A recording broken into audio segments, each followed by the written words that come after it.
കോൺഗ്രസിന്റെ തലമുതിർന്ന നേതാവും ആദർശ രാഷ്ട്രീയത്തിന്റെ ഉത്തമ മാതൃകയുമാണ് എ.കെ. ആന്റണി. കേരള മുഖ്യമന്ത്രി, കേന്ദ്ര പ്രതിരോധ മന്ത്രി തുടങ്ങി സുപ്രധാന പദവികൾ വഹിച്ചിട്ടുള്ള ആദരണീയ നേതാവാണ് അദ്ദേഹം. കേരളത്തിൽ കോൺഗ്രസിന്റെ വളർച്ചയ്ക്കും ശാക്തീകരണത്തിനും അദ്ദേഹം നൽകിയിട്ടുള്ള സംഭാവന ചെറുതല്ല. പാർട്ടിയുടെ വളർച്ചയ്ക്കായി സ്വന്തമായ ഒരു ഗ്രൂപ്പ് വരെ അദ്ദേഹം സജ്ജമാക്കി. പക്ഷേ അദ്ദേഹം കേരളത്തിന് നൽകിയ വലിയൊരു പാഠം പലർക്കും അറിയില്ല. മുണ്ടുമുറുക്കി ഉടുക്കാൻ കേരളത്തെ ആദ്യമായി പഠിപ്പിച്ചത് എ.കെ. ആന്റണിയാണ്. അദ്ദേഹം കേരളത്തിന്റെ മുഖ്യമന്ത്രിയായിരുന്ന കാലത്ത് കാലിയായ ഖജനാവും പൂട്ടിയ ട്രഷറിയുമൊക്കെ വീർപ്പ് മുട്ടിച്ചപ്പോൾ ഓട്ടക്കാലണയുമായി വടക്കോട്ട് നോക്കിയിരിക്കേണ്ടി വന്നപ്പോഴാണ് അദ്ദേഹം ഈ സിദ്ധാന്തം ആവിഷ്കരിച്ചത്. പക്ഷേ അതിന് നന്ദിയൊന്നും ആർക്കുമില്ല. മുസ്ലിം ലീഗ് നേതാവ് പി.കെ. കുഞ്ഞാലിക്കുട്ടി മാത്രമാണ് വർഷങ്ങൾക്ക് ശേഷം മുണ്ടുമുറുക്കി ഉടുക്കൽ സിദ്ധാന്തത്തെക്കുറിച്ച് നിയമസഭയിലെങ്കിലും ഒന്ന് അനുസ്മരിച്ചത്. കയ്യിൽ പാങ്ങില്ലെങ്കിൽ ഒന്നും ഉരിയാടാതെ മിണ്ടാതിരിക്കുക എന്നതാണ് മുണ്ടുമുറുക്കി ഉടുക്കൽ തിയറിയുടെ അടിസ്ഥാന തത്വം. മനസ്സിലുള്ള ആഗ്രഹങ്ങളെ തഴച്ചു വളരാൻ പ്രേരിപ്പിക്കാതെ എല്ലാത്തിനും കടിഞ്ഞാനിട്ട് ജീവിക്കുക എന്ന് ലളിതമായി പറയാം. വർഷങ്ങൾക്ക് ശേഷം ഇപ്പോൾ ഈ തിയറിക്ക് പ്രസക്തി വന്നിരിക്കുകയാണ്. ഒന്നുമില്ലായ്മയിലും സംതൃപ്തി കണ്ടെത്തുക എന്നത് ആപ്തവാക്യമായി കേരളത്തിന്റെ സൗമ്യനായ ധനമന്ത്രി കെ.എൻ. ബാലഗോപാൽ അവതരിപ്പിച്ച ബഡ്ജറ്റിന്റെ യഥാർത്ഥ അടിസ്ഥാനം മുണ്ടുമുറുക്കി ഉടുക്കൽ തിയറിയാണ്. ഇതേക്കുറിച്ച് പഠിക്കാൻ പറ്റിയ സ്ഥലം സൊമാലിയാണെന്നാണ് സാമ്പത്തിക കാര്യ വിദഗ്ധർ പറയുന്നത്. പക്ഷേ അവിടെയും സ്ഥിതി ഇപ്പോൾ ഇത്തിരി മെച്ചപ്പെട്ടെന്നാണ് കേൾക്കുന്നത്. അന്നവിചാരം മുന്നവിചാരം, പിന്നെ വിചാരം കാര്യവിചാരം എന്നൊരു ചൊല്ലുണ്ട്. മനുഷ്യനുൾപ്പെടെ എല്ലാ ജീവജാലങ്ങൾക്കും പ്രാണവായുവും ഭക്ഷണവും വെള്ളവും ജീവൽ പ്രധാനമാണ്. പാടായ പാടെല്ലാം പെടുന്നത് ഒരു നേരമെങ്കിലും വയറു നിറയ്ക്കാനാണ്. അതുകൊണ്ടാണല്ലോ ലോകത്തെ ഏറ്റവും വലിയ വിളി വിശപ്പിന്റെ വിളിയായത്. പാവപ്പെട്ടവന്റെ വയറ് അവശ്യ സാധനങ്ങളുടെ ഇല്ലായ്മ മൂലം ഒട്ടിക്കിടക്കരുതെന്ന അനുകമ്പാപരമായ കാഴ്ചപ്പാടുണ്ടായിരുന്ന കേരളം കണ്ട സൗമ്യ കമ്മ്യൂണിസ്റ്റ് നേതാക്കളിൽ ഒരാളായിരുന്നു ഇ. ചന്ദ്രശേഖരൻ നായർ.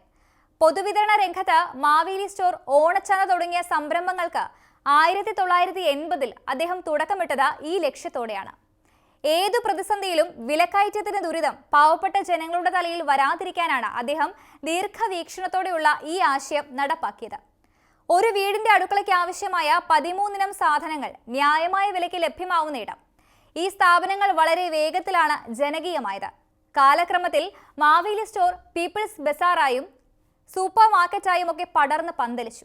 ഏത് പ്രതിസന്ധിയിലും ഞങ്ങൾക്ക് മാവേലി സ്റ്റോർ ഉണ്ടെന്ന് കേരളീയർ അഭിമാനത്തോടെ വിശ്വസിച്ചു. മാത്രമല്ല, ഈ മാവേലി സ്റ്റോറുകളിലും സപ്ലൈകോ സ്ഥാപനങ്ങളിലുമായി 100 കണക്കിന് ആൾക്കാർക്ക്, അധികവും വനിതകൾ, ജീവിതമാർഗം കണ്ടെത്താനായി.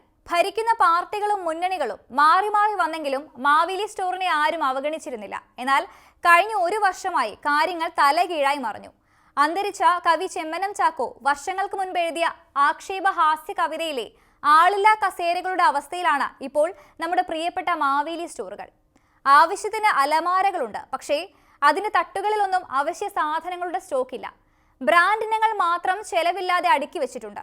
സബ്സിഡി ഇനങ്ങൾ വാങ്ങാൻ എത്തുന്നവരാണ് ഈ ഇനങ്ങളും വല്ലപ്പോഴും വാങ്ങേണ്ടത്. അണ്ടിപ്പരിപ്പും ബദാമും പാലിൽ ചാലിച്ച് ചെറുതേനിന്റെ മേമ്പൊടിയിൽ കഴിക്കുന്നവരുണ്ടാവും. ന്യൂഡിൽസും ബർഗറും അൽഫാമും പതിവാക്കിയവരുടെ കണ്ണിൽ മാവേലി സ്റ്റോർ കണ്ടെന്ന് വരില്ല.